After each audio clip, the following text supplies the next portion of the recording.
La denominada colonia de San Pedro de Alcántara fue promovida por el militar y político Manuel Gutiérrez de la Concha, marqués del Duero, desde 1847.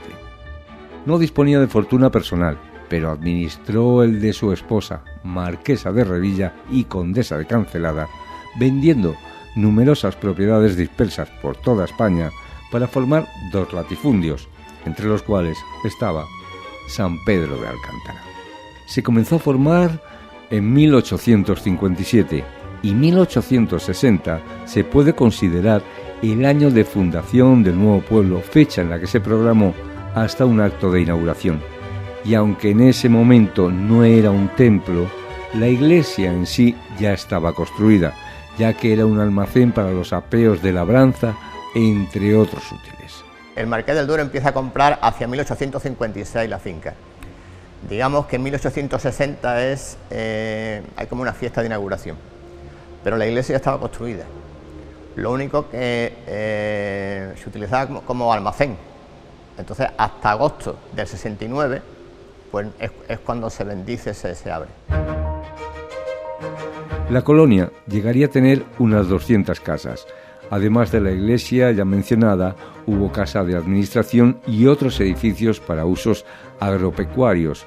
Nosotros, hoy, centraremos nuestra atención sobre la iglesia. Había 3 calles en esa época y hasta 100 años después, desde 1860 a 1960, San Pedro eran 3 calles, ¿no? La calle Marqués del Duero, la calle La Gasca y la calle Pizarro, ¿no? Y entonces, pues comparado con el resto de las casitas de los colonos, que era muy pequeña, pues la iglesia pues, era un edificio imponente, puesto que también la idea del Marqués del Duero y de su administrador pues era eso, que el templo pues tuviera esa majestuosidad, ¿no?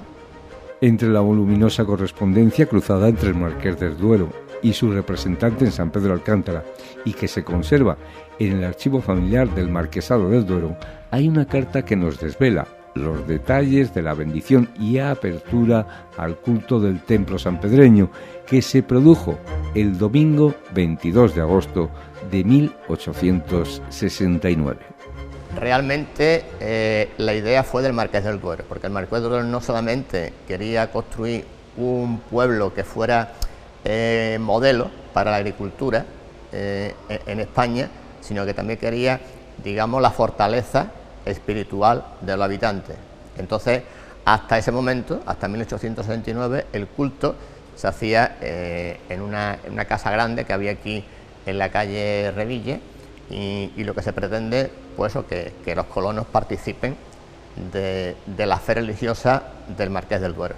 El hecho de convertir el almacén en templo sagrado, aunque impulsado por el Marqués del Duero, fue llevado a cabo por su administrador, Ángel María Chacón, principalmente para no solo impulsar la agricultura, sino también dar un lugar de culto a los colonos. Se sabe que era parte de los deseos de los mismos tener su propia iglesia, algo que tardaría en concedérseles a pesar de tener su propio templo. Durante años dependerían de los municipios limítrofes y del de Marbella.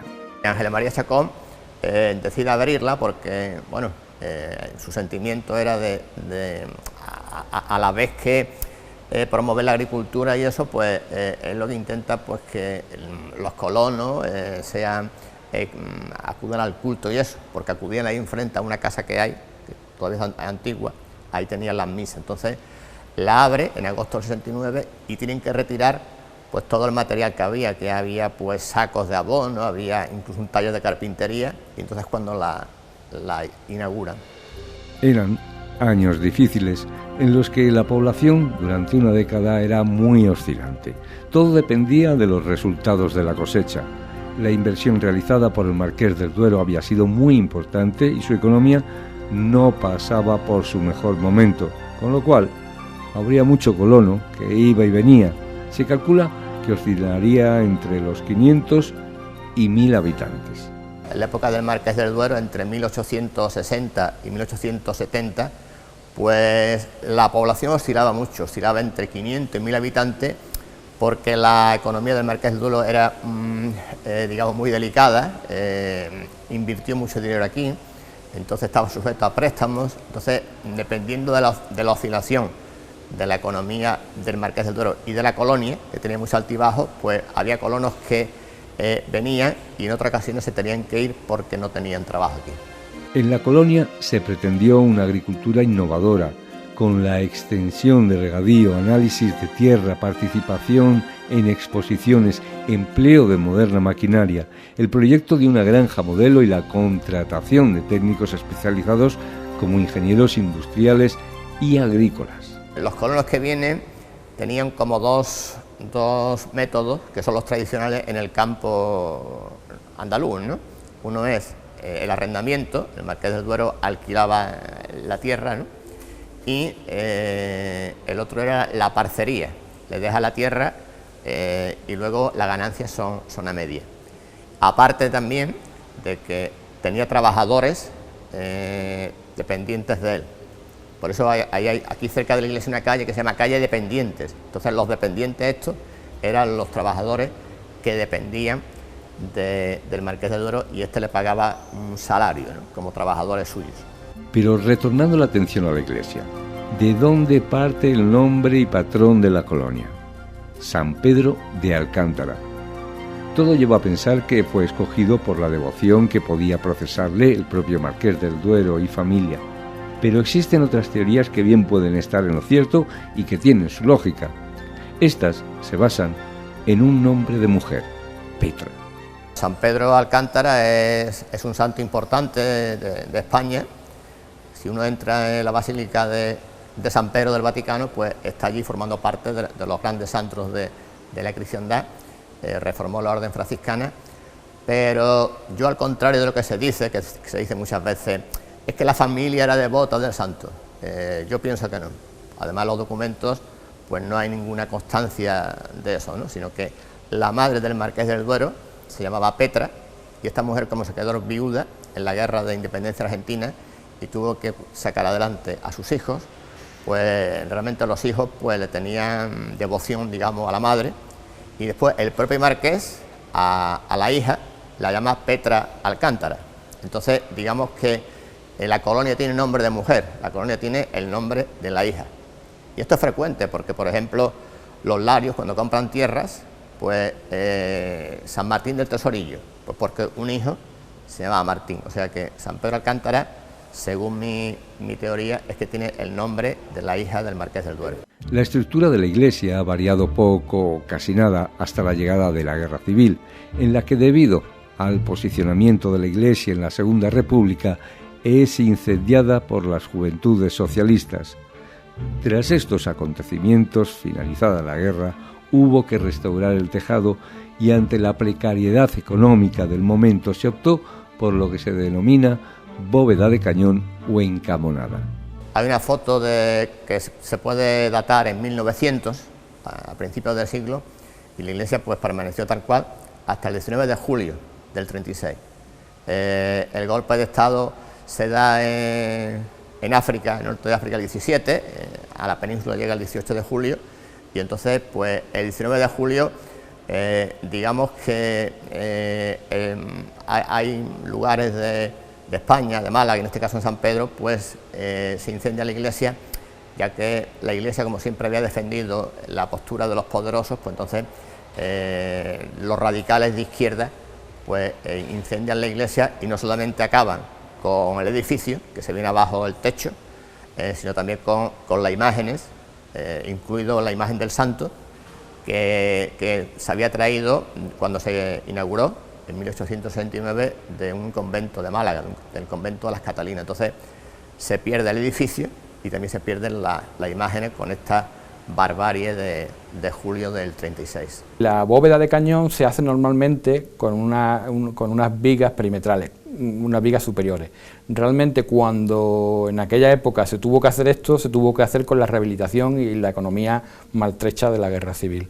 Entonces lo que se hizo fue una cosa bastante innovadora, que en vez de sustituir vigas muy grandes o cerchas muy grandes de madera circulares, se hacen camones. Un camón viene de la palabra cama, que son una sucesión de camas de madera haciendo el arco. Entonces, si mirásemos al arco, si enfocásemos al arco ahora, a los arcos principales, lo que lleva es una una sucesión de tablas haciendo el arco, algunas claveteadas con ensambles de madera y otras simplemente atornilladas.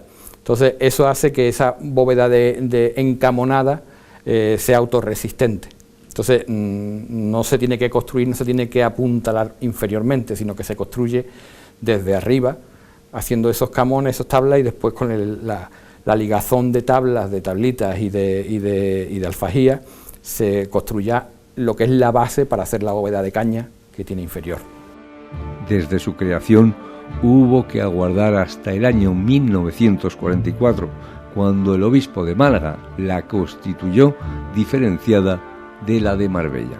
En el 43, en la feria del 43, es cuando se reconstruye la iglesia y se inaugura de nuevo, después de la destrucción del 36, y al año siguiente, el 1 de enero del 44, es cuando el obispo de Málaga declara esta parroquia pues independiente de la de Marbella, porque hasta entonces era una sucursal de la parroquia de Marbella.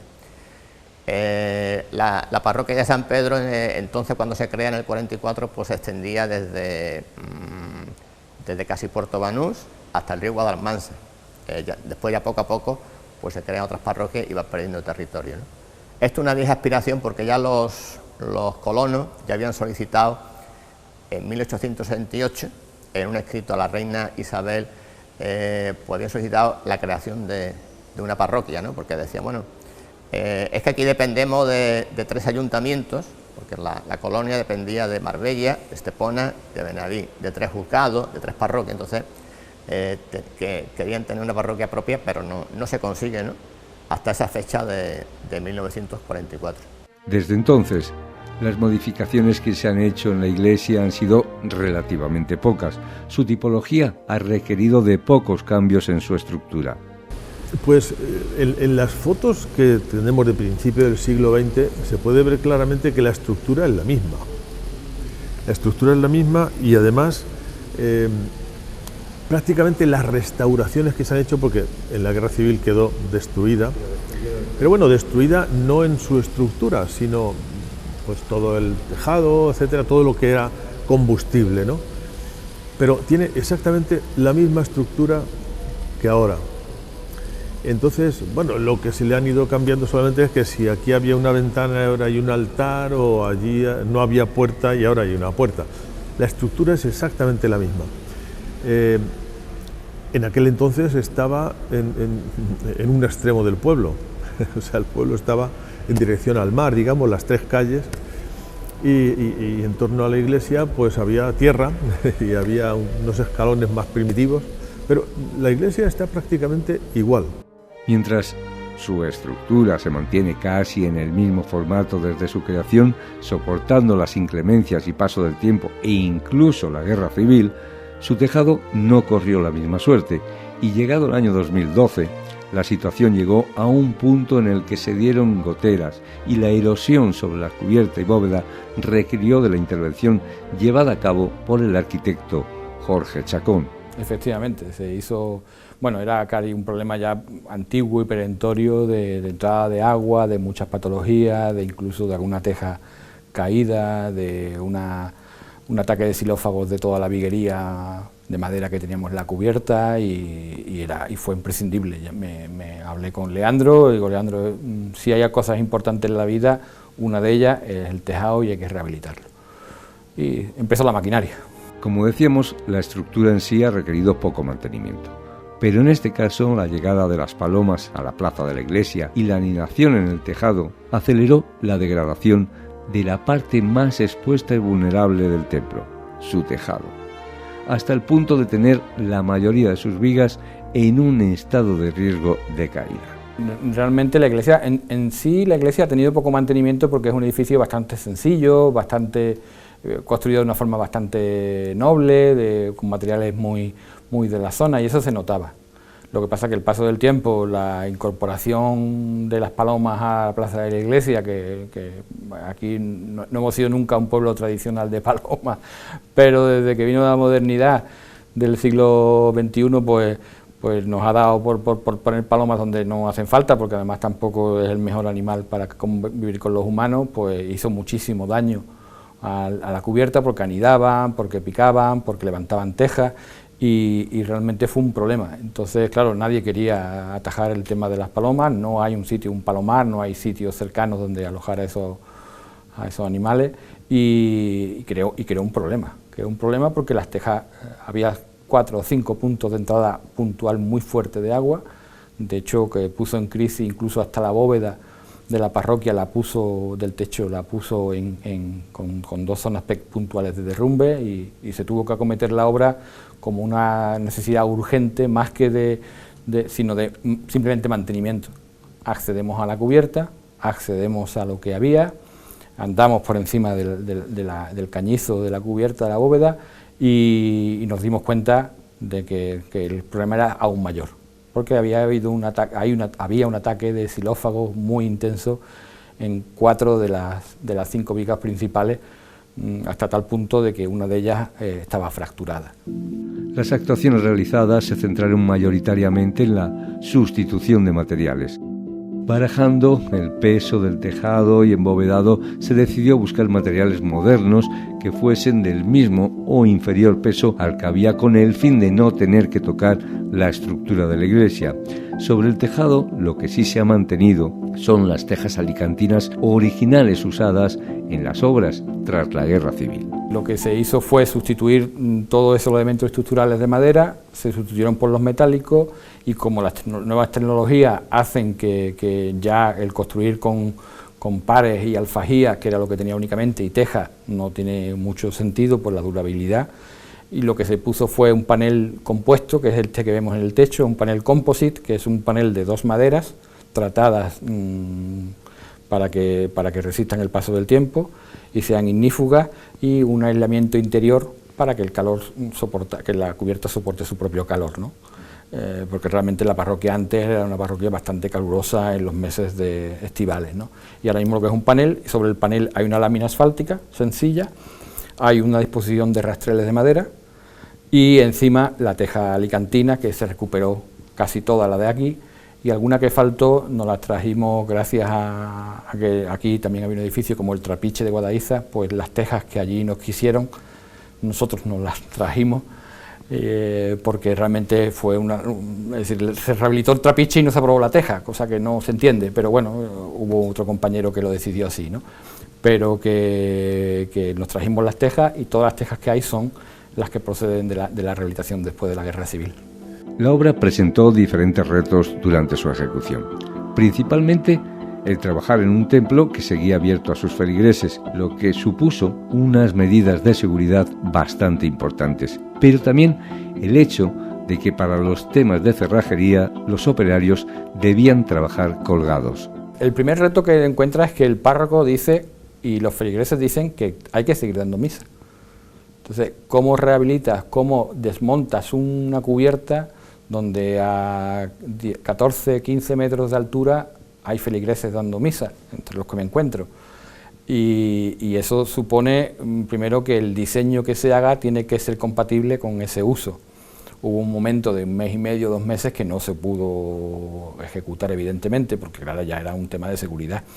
Pero el resto, lo que se trabajó, la verdad es que la constructora fue Construcciones ORP de Málaga, gente que tiene mucha experiencia en rehabilitación, y hicieron una labor magnífica, y todo lo que se pensó para la lluvia, para el mantenimiento, para el aire. El reto más importante, no tanto la lluvia, porque coincidió con un invierno no muy lluvioso, pero sí el viento a esta altura sopla, y cuando te subes arriba sopla, y no solamente es ya porque te puede levantar parte de lo que tengas hecho, sino que arriba hay gente trabajando. Entonces a los trabajadores tuvimos que cuidarlos, casi mimarlos. De hecho, el cerrajero que consiguió la obra, la estructura metálica, sin influencia mía, que no piense nadie lo contrario, fue mi hermano, y yo cuidaba no solamente por mi trabajador, sino que cuidaba por mi hermano, porque estaba trabajando ahí colgado, ¿no? Y trabajar colgado no creáis que es cómodo. En lo que se refiere al embovedado original, se trata de un tipo de trabajo que viene de la época de las colonias exportados de aquellos que las visitaron y regresaron. Su estilo se centra principalmente en Perú. Sigue manteniéndose como parte de la iglesia. Es porque viene de las colonias americanas, de donde exportamos, igual que ahora está pasando con nuestra juventud. En aquella época se exportó toda la tecnología y toda la ingeniería, se fue a Sudamérica, y Perú fue uno donde se produjo un estallido de la Iglesia por aquello del colonialismo y por aquello de llevar a la religión cristiana romana a Sudamérica. Hemos exportado ellos también los mejores, porque en aquella época todo se hacía con madera. Entonces toda esa exportación que se llevó a los técnicos para allá se trajo para acá con nuevas tecnologías y nueva innovación, que hoy nos puede parecer desfasada, pero en su momento hay muchas teorías y muchas tesis de esa iglesia. De hecho en la provincia de Málaga tenemos varias con esta misma tipología. Los trabajos fueron complejos, ya que se trataba de preservar en la mayor medida posible la estructura original sin tener que modificarla y sin que perdiera su esencia, para lo cual se buscaron materiales perdurables al paso del tiempo y estudiando muy bien los pesos para evitar reforzamientos externos. Para el arquitecto Jorge Chacón, la iglesia es una de las joyas que hay en San Pedro de Alcántara. Fue un reto estructural porque no queríamos que la iglesia perdiese su esencia. El vano de 8,5, 9 metros era importante como para que el elemento sustituido no fuera otra vez la madera, para que fuera durable, y por eso se eligió una estructural muy ligera de metálica, donde se compensasen los pesos de lo que pesaba anteriormente y de lo que pesaba ahora, que se equilibrasen los pesos para que estructuralmente los muros no tuviéramos que reforzarlos ni crear estructuras más complejas que nos llevarían a una innecesidad en costo. Y yo creo que esto es una de las joyas que tenemos en nuestro pueblo. Debido a la alta erosión de las vigas y el fuerte ataque de carcoma, las vigas originales fueron quitadas, conservando tan solo una de ellas en su estructura original como muestra de cómo era anteriormente la bóveda. Las vigas eliminadas pasaron a ser crucifijos, muchos de ellos hoy presentes en las casas. Fue imposible por el ataque, ya te digo, de xilófagos que tenían las vigas, era imposible. Lo único que pudimos hacer con las vigas fue miles de cruces chiquititas, que algunas hay por ahí en el pueblo, que se vendieron a €1, creo que fueron, y mucha gente las compró y sacamos bastante dinero con esas pequeñas cruces de las vigas. O sea que hay muchas familias en San Pedro que tienen cruces pequeñitas de las vigas de su iglesia. Posiblemente, entre las personas que tengan esas cruces serán Paquita y Carmen, Paquita Gómez Guillén y Mari Carmen García, ambas feligresas desde niñas de la parroquia y que han visto su evolución y conocido la mayoría de los párrocos que la han dirigido. Veníamos muchas veces, yo me ponía el velo, bueno, todas las niñas, pero yo me ponía el velo por aquí, las niñas se reían, don Francisco regañaba, y porque yo siempre un poquillo salía de... ¿Cuántos párrocos han conocido ustedes? Yo he conocido don Gabriel, don Francisco, don Federico, don Leandro y ahora Francisco.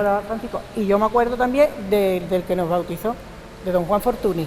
Ah, sí, pero bueno, yo no me acuerdo de eso. Yo lo he visto aquí muy gordito, sí, me acuerdo. Tú no, porque tú tienes más mala memoria que yo. Pues será, eso sí, esa tía tiene más buena memoria que yo, sí. ¿Tú lo sabes? ¿Cómo lo voy a saber? Por aquel entonces recuerdan que eran muy pocos, apenas 2 colegios, uno de chicos y otro de chicas, y acudían todos los domingos del mes de mayo a decirle versos a la Virgen de Fátima. Teníamos actividades, a pesar de ser así un poquito, porque éramos muy poquitas. Aquí nada más que teníamos un colegio de niñas y otro de niños, dos aulas. Y otro párvulo. Y el de parvulito. Y nosotros veníamos a la iglesia en el mes de mayo, todos los domingos decíamos versos a la Virgen de Fátima. Le decíamos a las chiquillas, traíamos flores y decíamos versos a la Virgen. Entre sus recuerdos, cuando acudían al catecismo y al rosario. Y veníamos aquí a dar catecismo. Teníamos los martes y los jueves los niños. Veníamos a dar aquí el catecismo. Y después veníamos a misa los domingos, porque los días de diario la misa era a las 8:30. Y por la tarde... a las 9. A las 9, y por la tarde a las 8:30 rosario.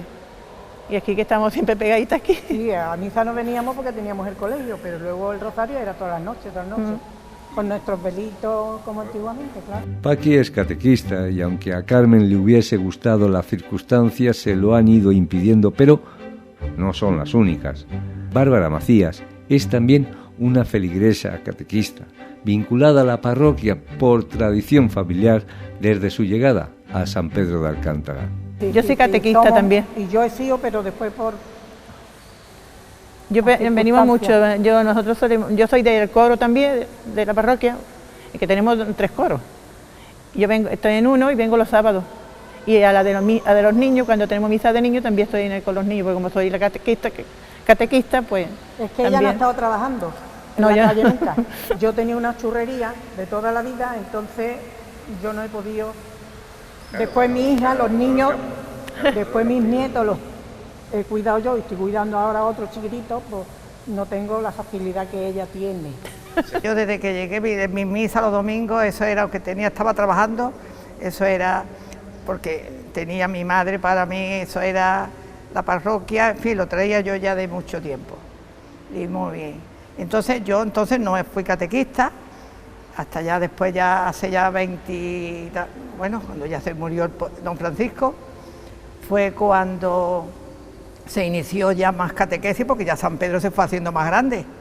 Al hacerse más población, hacia ya la gente, y yo pues me apunté para la limpieza de la iglesia, me apunté de catequista y así estoy todavía de catequista. Esta es una fracción de la historia de la iglesia de San Pedro de Alcántara, sin duda parte fundamental de su identidad.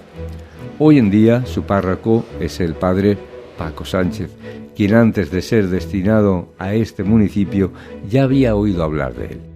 Yo he sido franciscano y hice el noviciado en el monasterio de San Pedro de Alcántara. Allí en el noviciado ya una de las cosas que están claras, entre otras, allí donde San Pedro de Alcántara es importante, que es el patrono del Brasil, por ejemplo, pues también se sabe que hay un pueblo que lleva su nombre y esa población pues es donde estamos ahora. Ya desde entonces lo tengo escuchado. Había venido alguna vez invitado por el párroco de entonces a predicar en los previos, en el triduo previo a San Pedro de Alcántara. Eso debió ser más o menos pues hace 15 años por ahí. O sea que sí, conocía a San Pedro. Sobre la historia del municipio y la creación de la colonia le llama la atención lo avanzado de su época, pero también porque siendo un pueblo a orillas del mar, se vuelca en la agricultura, llegando a ser un núcleo de carácter propio dentro del municipio de Marbella. Hombre, hay varias cosas muy curiosas. Una, que San Pedro de Alcántara, siendo una población que está junto al mar, siempre ha sido una población agrícola. Eso ya es curioso. ¿Por qué? Por los orígenes, surgió como una colonia agrícola que además fue avanzada en su tiempo. Eso me llamaba muchísimo la atención. En el siglo XIX, que haya una colonia agrícola en la cual los que trabajan en la colonia, que era propiedad del marqués de Duero, ¿no? pero participaban de los beneficios ya en aquel entonces, es una cosa bien llamativa en la economía de entonces. Y ciertamente, pues hombre, es una población relativamente nueva en la historia de España, pero que sus inicios ya son llamativos porque se inicia como una especie de cooperativa, dicho de un modo así moderno, que no era lo usual entonces, y de ahí viene nuestra población, que tiene dentro del municipio de Marbella su entidad y yo noto que su personalidad. La iglesia permanece abierta todo el día con visitas continuas para conocerla o para rezar diariamente. Entre las principales tareas diarias están catequesis de niños o adultos, las confirmaciones, pero también la labor social propia de la doctrina católica. Con los tiempos que corren, las necesidades para algunas familias son muchas. Y para esas familias necesitadas, la Iglesia ha destinado de forma especial los jueves. Los jueves por la mañana, ahora mismo cuando se tiene, es atención a recibir a los necesitados de nuestro entorno, ayudándoles con alimentación, con en fin, cosas de limpieza, otras necesidades como farmacia, como cosas para los niños. Eso ocupa mucho ahora mismo porque las necesidades son muchas. Entonces todas las mañanas de los jueves están llenas de atención a familias, que son en torno a 40, 50 semanales. Semanales. Es un montón.